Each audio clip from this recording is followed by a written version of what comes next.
सल्जूक सल्तनत अपने बुलंदी के वक्त इस्लामिक हुकूमत की सबसे बड़ी सल्तनत थी। एक छोटे से कबीले से लेकर इस बुलंदी तक जाने में इन्हें महज 50 से 60 साल का वक्त लगा। इर्तगल ड्रामा सीरीज की कहानी 1225 के बाद के सल्जूक सल्तनत के इर्द गिर्द है, लेकिन 13वीं सदी की शुरुआत से अगर देखें तो आपको सल्जूक सल्तनत का नाम कहीं नहीं दिखाई देगा, बल्कि सल्जूक सल्तनत खत्म हो चुकी थी। तो फिर ये कौन सी सल्जूक सल्तनत है जो इस ड्रामा में दिखाई गई, और इस दौर के खलीफा कौन थे?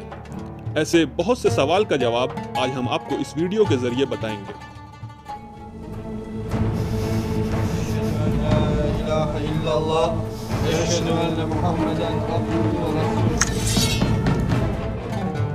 अब तमाम मुसलमान रियासतों में इंतकाम की आग खूब भड़केगी और ईसाईयत को उरूज मिलेगा।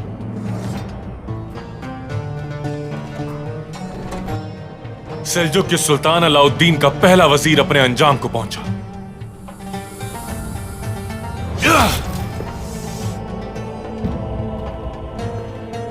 ख्वारज़म शाह का सालार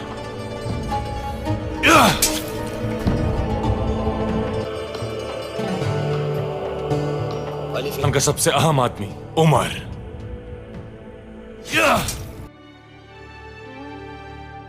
जैसा कि आपने सुना, सलीबी कमांडर लोगों का कत्ल करते हुए सल्जूक सुल्तान, ख्वारज़म शाह और खलीफा का जिक्र करता है। इस पसमंजर को समझने के लिए सबसे पहले हम आपको उस सल्जूक सल्तनत के बारे में बताते हैं जिसके सुल्तान 1220 में अलाउद्दीन के कुबाद बने। सन 1037 ईस्वी तुगरुल बे ने खुरासान के इलाके में एक नई सल्तनत कायम की, जिसे अजीम सल्जूक सल्तनत के नाम से जाना जाता है। इसके बाद लगातार जंग करते हुए आज के ज़माने के ईरान और इराक के इलाके का फतह करते हुए सन 1055 में बगदाद को बुज सल्तनत से हासिल किया। इसके बाद अब्बासिद खलीफा से इन्हें सुल्तान का लक़ब मिला।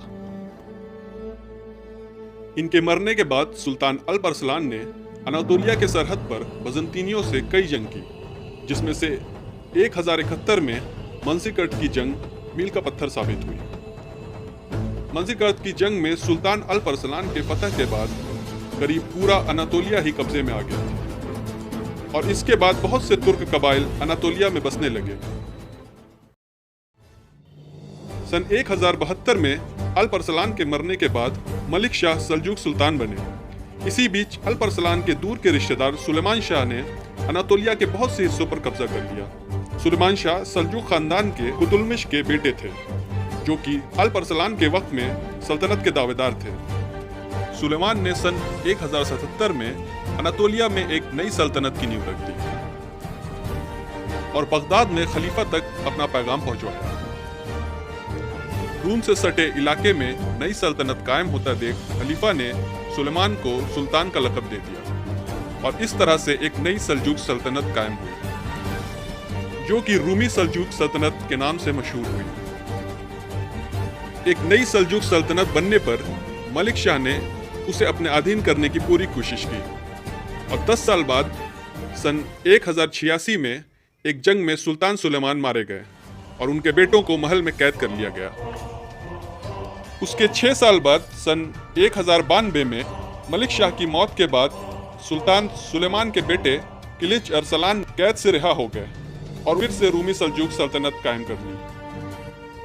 कुस्तुमतुनिया की सरहद तक पहुंच चुकी इस नई सल्तनत ने रोम की सियासत में हलचल मचा दी, जो कि मशहूर सलीबी जंग यानी क्रूसेड्स के आगाज की एक वजह बनी। सुल्तान किलिच अरसलान इस जंग को लड़ने वाले पहले मुस्लिम हुक्मरान थे।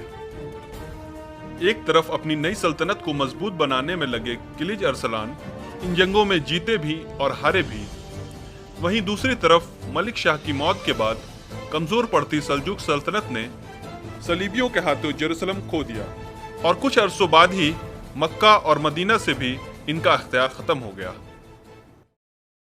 इसी बीच खुरासान के ऊपरी हिस्से में, जहां से सल्जूक सल्तनत की शुरुआत हुई थी, ख्वारज़म नाम के एक इलाके में नई रियासत कायम हुई।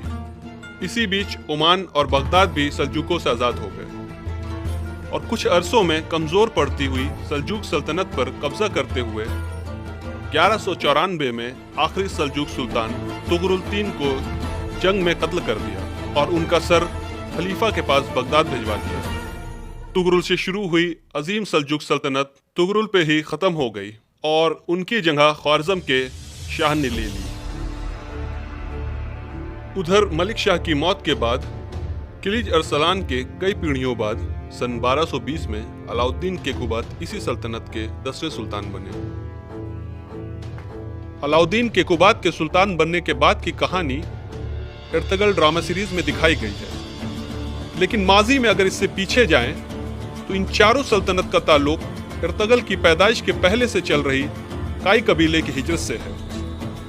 वहीं एक और रूमी सल्जुक सल्तनत और बाइजंतीनी रियासत की सियासी उथल पुथल की कहानी हलीमा सुल्तान की कैद से जुड़ी हुई है। तो वहीं दूसरी तरफ मंगोल और ख्वारिज़म शाह की कहानी हिंदुस्तान और पाकिस्तान के इलाके से जुड़ी है। इनका ताल्लुक उन रियासतों से किस तरह से था, इसको जानने के लिए आप हमारी आगे की वीडियोस को देख सकते हैं, जिसके लिए चैनल को सब्सक्राइब करके बेल आइकन दबाना ना भूलें। शुक्रिया।